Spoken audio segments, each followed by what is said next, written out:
Okay, we've got a busy afternoon. We've got Jack Mintz. I think Jack has been very, very gracious to our organization. I think you've spoke 4 or 5 times for us, haven't you, Jack? And the first time that he came, someone said, "How in the world did you get Jack Mintz to speak?" He said, "I've been trying to get him to speak for years and years and years." And I said, "Well, all he did was I Googled his name and I phoned him, asked him if he had any grandchildren." He said, "Yes, I've got 6. And I said, "Well, I think I love my grandchildren more than you love your grandchildren." He said, "No, I don't think you do." And I said, "Well, we're having a conference to try and make life better for our grandchildren." He said, "What time do you want me to speak?" And I said, "Well, today it's at, what time is it today? It's 1:45. So we're absolutely honored to have Jack here, and he's followed by a bunch of other distinguished speakers as well. But please welcome Jack Mintz. He's doing us a real favor. Thank you, Jack. Thanks for coming. Well, thank you very much, Danny. Actually, this is my 2nd time, not my 3rd or 4th time, but I hope you can hear me. We spoke in September one time, too. Remember we had a oh, maybe. I guess. Well, I guess my memory's going. It's reflecting age. Anyways, it's nice to see you again. This is going to be a very different topic. Last year I talked about competitiveness and productivity, but I'm not a one-horse person. I like to talk about different things. And this year I've been very much intrigued about the issues facing Alberta, and particularly the role of Alberta in Confederation, which is what I want to talk about today. You know, I've had some very interesting reactions to various pieces I read in the National Post, and certainly one of them was my article in Albexit, which was not... See, that's a good start. Just keep it up, every sentence, maybe. So it was on Albexit, and actually was really based on kind of thinking about Brexit, because at that time my wife and I were visiting the United Kingdom, and we just happened to come across a demonstration by pro-Brexiters in London, because there was a vote coming up in the House of Commons, and they were getting very upset about perhaps people trying to avoid Brexit and staying part of the European Union. And as I came back to Canada, I kept thinking about Alberta, and I said, you know what, you know, whether the United Kingdom stays part of the European Union or not, you know, there's benefits and costs that you can talk about, but the European Union is not what I would call, at least at this point, a existential threat to the United Kingdom. The United Kingdom still had a lot of its own powers, its own taxing powers. It certainly had a lot of control over its own destiny. Yes, it had trading relationships with the European Union, and perhaps the immigration rules and some of the various regulations under the European Union were the things that they resented. But United Kingdom is still the United Kingdom, and still existing, and would continue to exist. On the other hand, when I looked at Alberta and thought about what the federal government was doing, and the sympathetic view that some people in the PMO, who I won't mention, and who has appointed so many staffing people around ministers, like the Minister of Natural Resources, the Minister of Environment, who are all who have the enjoyment of environmentalists as their primary advisors, and talking about, you know, the oil and gas sector as being a sunset industry, and perhaps we should be out of it in 30 years' time or whatever. That to me sounded like an existential threat to Alberta. And so when I wrote that article about Albexit, my point was that Alberta has perhaps more of a case to separate, if there's an existential threat to the oil and gas sector, than what Britain has with respect to leaving the European Union. And that was really the point of the article. And of course, I got a huge number of communications that from Albertans primarily, who very much supported what I said, actually, although I didn't argue for separation myself. I wasn't saying I believed in separation. I just said that this is something that could happen if things continue as they do in Alberta, and its relationship with the rest of Canada. But I did get a lot of hostile comments from especially some people down east, especially more on the left side of politics, who felt that I was some crazy idiot who was talking about separation by Alberta, and that why would a person like myself even raise the subject?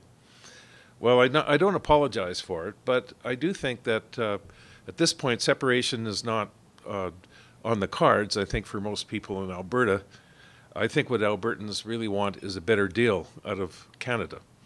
And I think that's really what I'd like to address today, is what sort of deal should we think about vis-a-vis Canada. And by the way, this is 2 days in a row that Ted Morton and I are sharing the platform, because we were on a panel yesterday on taxation, and today this is actually Ted's comments are going to be somewhat in similar scope as the ones that I give. So I really do like this duel, and maybe at some point Ted and I will write a paper together, which will be fun.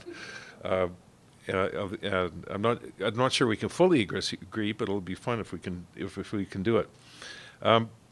So let me now turn to what I think we need to think about as a better deal for Alberta.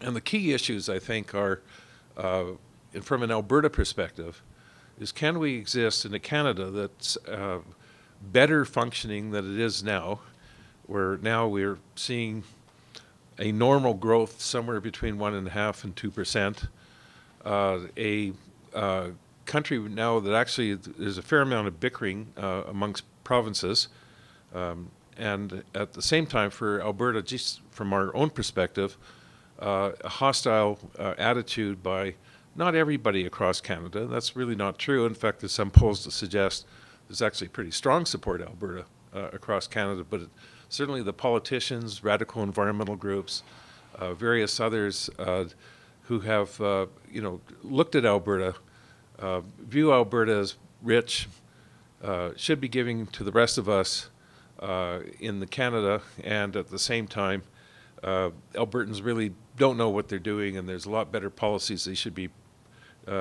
having. For example, they should, put on their own higher levels of taxes to fund their spending, rather than carrying on deficits and using natural resource royalties, et cetera, for spending and et cetera. In other words, they're telling Albertans really how they should function. And yet Albertans have done very well themselves. When you look at history, it's been an amazing province in terms of growth. It is the highest per capita income today, although there's been some depletion of that over the past few years. And but it has a very entrepreneurial quality to it, and it has had a lot of success. When you look at other measurements, whether standard of living, educational attainments, et cetera, we can go through a whole list of it. But certainly, I think Albertans can be very proud of what they achieved, and their policies have been very good for it. And so the question is, can Alberta be part of a federation where Alberta does have sufficient levers of power that it can continue its growth, which I think is one criterion for a better deal. And perhaps the other part of the criterion would be changes at the federal level that would enable, I think, a better functioning country. The second criterion is a lot harder to achieve, because that requires the agreement of all the provinces. But I think at least there's some things to think about, and I'm going to go through three of them that I think are critical. And the first one is control over resource development. This has been a huge issue historically for Canada, as Canada, when at time of foundation, gave resource and land ownership to the first 4 provinces that created Canada. And then later on there was conflicts, particularly over Manitoba, Saskatchewan, Alberta, some degree British Columbia, with respect to ownership of resources. And the reason for that was that Rupert's Land, which was owned by the Hudson Bay Company, was actually bought out by the federal government. And at that time, Quebec and Ontario particularly felt that, well, if you gave resources to new provinces like Alberta, Saskatchewan, and Manitoba, why should we, they should be really paying the federal government for the fact that the federal government actually bought these resources many years ago, even though those individual provinces had their own ownership of that. Well, that was a huge, huge conflict in Federation for many years, and in fact only got resolved by the early 30s through a change in the Constitution that did give resource ownership to all the provinces. And so that's where we are today. The provinces own the resources, and they should have control and management of those resources. At the same time, the federal government and the provinces have shared responsibility over the environment. And that's where the federal government has been intervening in the development of the oil and gas sector and the resource sector in Canada, is with respect to its power over the environment. It also has power, and quite rightly I would argue, with respect to interprovincial transportation. And of course in the past, that power has been very important for the development of pipelines, electrical transmission lines across international boundaries, highways, railways, etc. In terms of the gambit of our transportation networks that are so important to this country. And of course, lately, that power could be used to stultify the oil and gas sector if we landlock Alberta in terms of building pipelines across Canada. And of course, if it wanted to, it could potentially even prohibit pipelines going down south, except there are enough legal measures under NAFTA, for example, that would prohibit that kind of action, I think, taken by the federal government. Now, I'm not a lawyer, and I might be wrong on that last point, but I don't think the federal government has levers with respect to stopping oil in that way without, I think, serious concerns raised by the U.S. government with respect to that. I don't think the U.S. government right now is not concerned about the curtailment that Alberta has recently done with respect to production. Now, so that is one big issue, I think, is who controls resource development, and I think that's where a better deal is going to be needed for Alberta. So let me go through just a few details on that. First of all, I think given that there is a shared responsibility for environmental issues, I think that if the federal government takes on certain treaty obligations, that's one thing that's in their purview.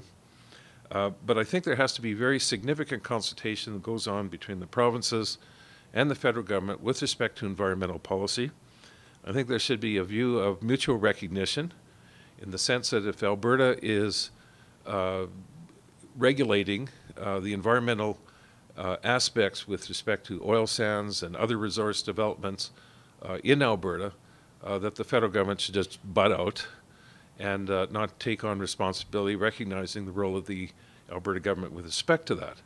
Instead, we right now have dual regulatory regimes, and that's actually where the federal government is using Bill C-69, in part, could end up putting oil sands on the list of projects that would be subject to Bill C-69 assessment, which has some, I think, serious issues, because Bill C-69 is bringing in a regulatory regime that's not just looking at the technical issues involved with the development of a project, economic, environmental issues, but now adding in a whole list of social issues, whether they include gender analysis or labor or whatever, and asking proponents to actually do that. And this is what's raised the ire of the private sector with respect to concerns about that. But leaving that aside, with respect to what the federal government can do, you have to ask the question, why do you need two bodies to regulate a single industry? And where I think the federal government's regulatory role should be on the interprovincial side with respect to transportation, and that should continue. The second point is that I think we should insist that oil and gas regulation remain in Calgary and not be transported to Ottawa. And I think that's very important, because right now, under the new Bill C-69, that there will be a shift of power going from Calgary to Ottawa in terms of overviewing the regulations that are going to be affecting the oil and gas sector. And you can imagine the kind of people that are going to be voted in to be on the board or be appointed to the boards in Ottawa, which I think will not necessarily be the same as what we've seen in terms of the National Energy Board in the past. But I think of a bigger concern I have with respect to that is that the National Energy Board has developed an international reputation of strong environmental regulation and analysis. They've been in Calgary, and of course, being in Calgary, you have the benefit of working with the experts that are in the oil and gas sector in order to develop those regulations in a proper way. People sitting in Ottawa are not close to the action of what's happening in Calgary, which is why so many companies have moved their headquarters to Calgary, because that's really where you get the best benefits of being with a large group of people. And then third, I think that it's very important on the carbon policies that the federal government, if it's agreeing to certain types of obligations for Canada at the international level with respect to GHG emissions, which is an international problem, so it's not surprising there may be some treaties, although the Paris Conference Treaty has got holes in it and it's not necessarily as effective as one thinks. But if there are treaty obligations and the federal government has a role there, then it should work very much with the provinces to agree on what each of their provincial targets should be. What the provinces shouldn't have to do is carry out some policy that's just a means of getting to the target, like a carbon tax, as opposed to having just an agreement of having some plan to get to a certain target and letting the province choose the means. If they want to use regulations, that's fine. If they want to use carbon tax, that's fine too. If they want to use a cap and trade system, that's fine too. But that should be the decision of the province about how they want to frame their carbon policies and what's in their best interest. It's only a question of what is the appropriate objective in terms of working from a national standpoint on a joint carbon policy. And of course, if we're going to be part of Confederation, then the best way that we operate is by having joint policies of that sort. And then fourth, I think the federal government has a responsibility to First Nations, and they also were the ones that brought in a charter. But I think it's very important that the federal government figure out how we can get buy-in of First Nations, of which already many of them would like to see oil and gas development, and to make sure that the ones that may block, the few that may block an oil gas pipeline, don't have that right. In fact, one of the problems right now is that there's a no-holds aspect to when it comes to pipeline development, and that in the sense that you can have 100 First Nations or over 100 First Nations along the Trans Mountain line, of which 95% of them have agreements with Trans Mountain, but then you have 5 or 6 that oppose it, and that somehow they can block the whole development. And we know that you can't run a system that way. In capital markets, if one company wants to buy out another company, once 90% of the shares are submitted for sale, the other 10% have to be given in. 10% of the shareholders can't block the other 90% from a merger. Same thing comes with expropriation of land for development. There's a point where you have to say a few people aren't just going to hold out for more money and try to block the whole development that most people, or a very large majority of the people, would be quite favorable to it. There are rights on all sides that have to be taken into account. And so I think that it's very important that the federal government work out a deal with the First Nations, but I also think that to the extent they have to, they should use legislation to ensure the application of their powers with respect to pipeline development, whether it's legislation that declares to be a national interest or whatever. I think that the federal government has to bring in that kind of legislation to make sure that pipeline development can occur. And I think that that is a responsibility that I think if Alberta was staying part of Confederation and wanted to be in Confederation, it's something that it would want to see happen, is that pipeline regulation be operating in a much better way. The second point I want to talk about is transfers. In an article I wrote last week, which was not my work, it was done by Robert Munzel at the University of Calgary, who does excellent work himself. Alberta has contributed since 1961 $611 billion in 2017 dollars, this is in constant dollars, to the rest of Canada. And this is measured by taking the taxes paid by Albertans to the federal government minus the spending by the federal government in Alberta. That's been a huge transfer to the rest of the country. There's nothing wrong with that if you're a wealthy province and you're helping others, and you do get some benefits back from that, you know, such as recognition of the importance of the Alberta government, of the Alberta economy to the rest of the country, of what Albertans contribute to the rest of the country, and of course an understanding that you don't start kicking them down when things are at their worst. And of course, this is the way Albertans are feeling now. They're resenting the fact that so many people at the federal, around Canada, would say things that that are directly opposed to the interests of our province, and actually are almost willing to bury the province as a result. So when the Premier of Quebec gets up and talks about energy, he doesn't want Alberta Energy, even though it's now coming through one of the lines of Enbridge lines now into Quebec. He doesn't want Alberta Energy. That's a kick in our face. And if you get various others that say, you know, we should get out of oil and gas and we should immediately get into, let's say, electric cars and renewable energy, et cetera, and we don't care what happens to Alberta doing that.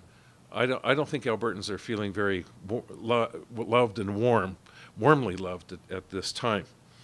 So I think that you know, we are giving a lot, but I think it's more important is to think about what can we do to transfers that we are giving to the rest of the country that can be reformed to actually strengthen Canada, but also take some of the load off us, or at least give us more independence in what we're doing. And I would like to suggest two things. First of all, personal tax, and you're going to be surprised to hear this, Peter, from your comments earlier on. I think Alberta should be asking, just like what Quebec has gotten in the past, personal income tax transfers or an abatement to Alberta in lieu of cash grants. There's the Canada Health transfer, there's the Canada Social transfer, there's other types of transfers that the federal government gives to Alberta as cash, such as a gas tax transfer and infrastructure payments, etc. $8.2 billion worth, actually. And I think Alberta should say, you know what, keep your cash, but give us personal income tax points instead. And I'll explain why that in a moment.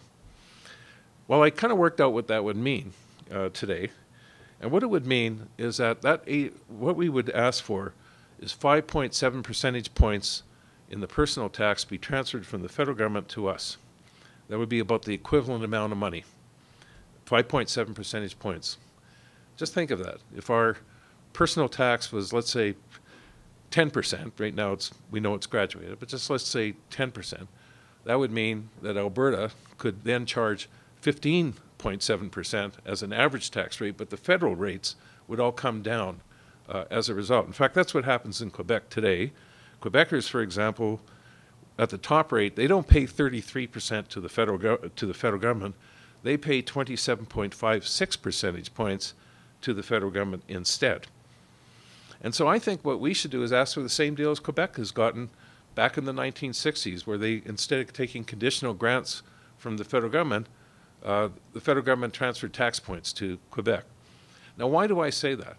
Well, because I think then Alberta, having a bigger share of the federal personal income tax, can then decide that if they want to have a flatter rate structure, let's say to draw more skilled labor to Alberta, or even a flat rate, whatever, it doesn't matter. If they want a flatter rate structure in order to have more skilled labor coming to Alberta, then Alberta would actually be able to have more punch with the personal tax in that way. Because right now, when our Prime Minister got up and said, okay, we're going to hit the rich with 4-point increase in the top personal rate, what he didn't say is that, by the way, Alberta is going to make a bigger contribution to the rest of Canada as a result of that increased progressivity at the federal level. So the more that the federal government chooses to redistribute income through the tax system, the more that Alberta actually contributes to the rest of Canada, because we're the ones that actually pay a bigger share of that redistribution compared to other provinces on a per capita basis. And we don't have that choice. We're 11% of voters at the national level. So Ontario and Quebec, which are roughly 20 million people out of 35 or 36 million, they can vote for redistribution that we can't control. But one of the most important ways of trying to control that redistribution is simply for us to get more personal income tax points as a result. And that would be one way of doing it. Now, another way, of course, is actually go the other way. Instead of having well, we don't have a sales tax, but maybe we can give up some of our other taxes and tell the federal government we want even more personal income tax that we can control. I don't think the federal government would go to zero, but certainly that's a thought in itself. Secondly, I think we should redo the stabilization program. Right now, and I've raised this in the past in some pieces, but I looked at that a little bit more.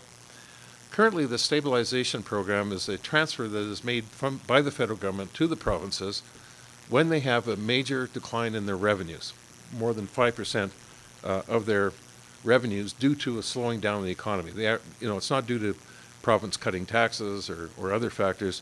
It has to be due to the slowing down of the economy. So we'll get economists to crank up some numbers to say, to what extent has that happened.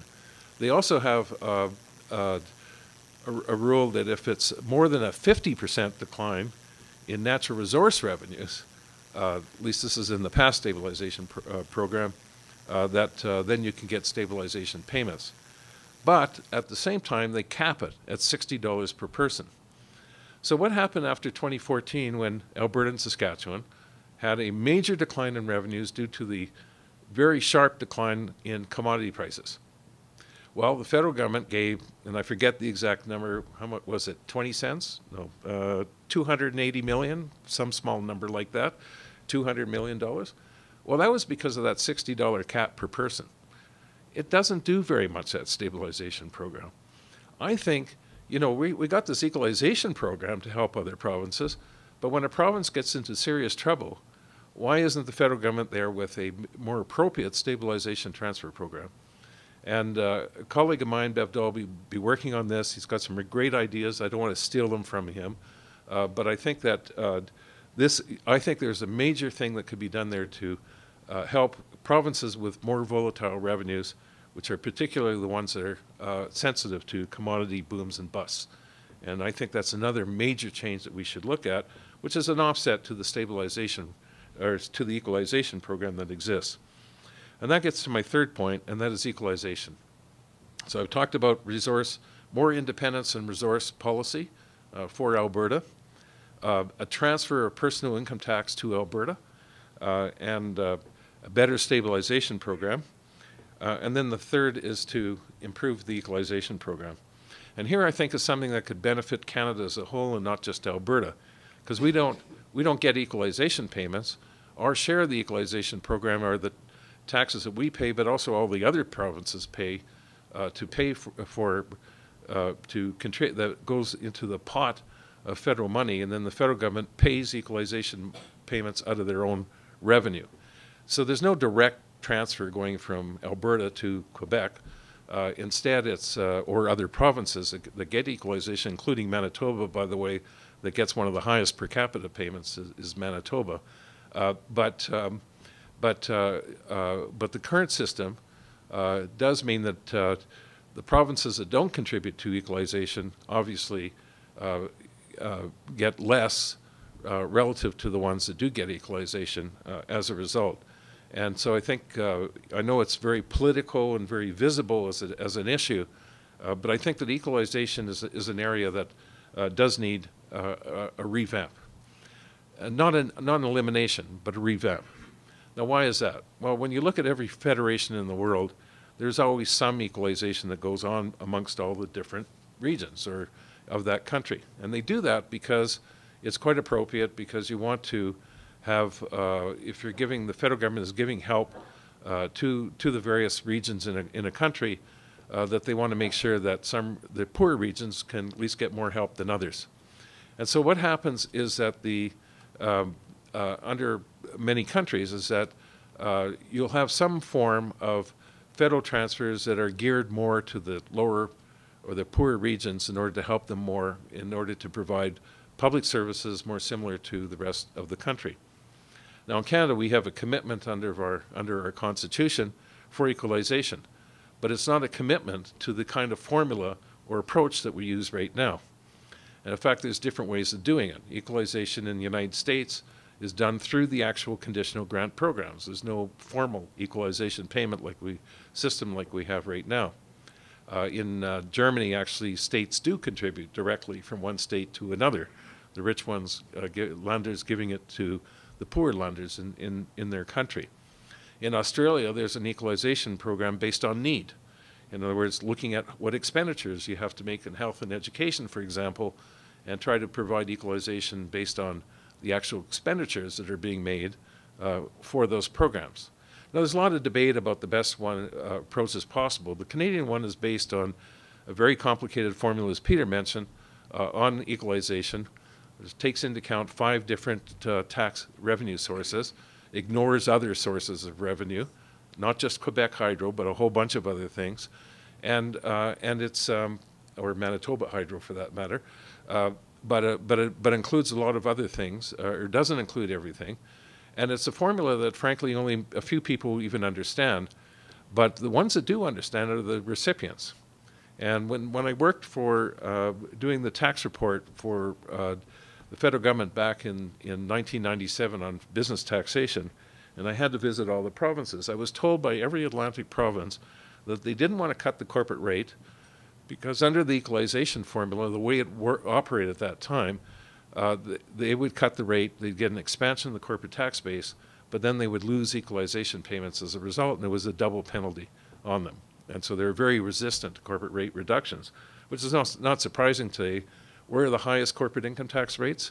Prince Edward Island and Nova Scotia. So one of the things, and this has also happened in resource development, where resource development sometimes was avoided, or at least concerning, because both Nova Scotia and Newfoundland raised this, that they could lose 90 cents on the dollar for every additional dollar of resource revenues that they got. So people have been arguing for some time about trying to fix this system, because there's very poor incentives associated with it, particularly with respect to development. And I think that there are some other approaches that could be used, and I think what we should be insisting on is a different way of doing equalization in this country, as long as we're going to remain in this country. Now, there are other issues, too, that we could put on the agenda. I don't have time to talk about them, like internal trade and things like that. But I'm going to stop here and say that if we don't feel we can get a good deal out of Alberta, out of Confederation, a better deal for Alberta, that's when the anger will even get larger, especially if Alberta feels an existential threat in terms of its ability to grow. I hope it doesn't come to that. I really don't want it to come to that. But I do think that Confederation needs a fix, and we need to get focused on that. And if Alberta, maybe working with some of the other provinces, can achieve that, then I think that would be a very good thing. But we need to know what we want to get in terms of a better deal for Alberta, and to understand that. And I think Ted is going to give you all those answers better than me. Thanks very much.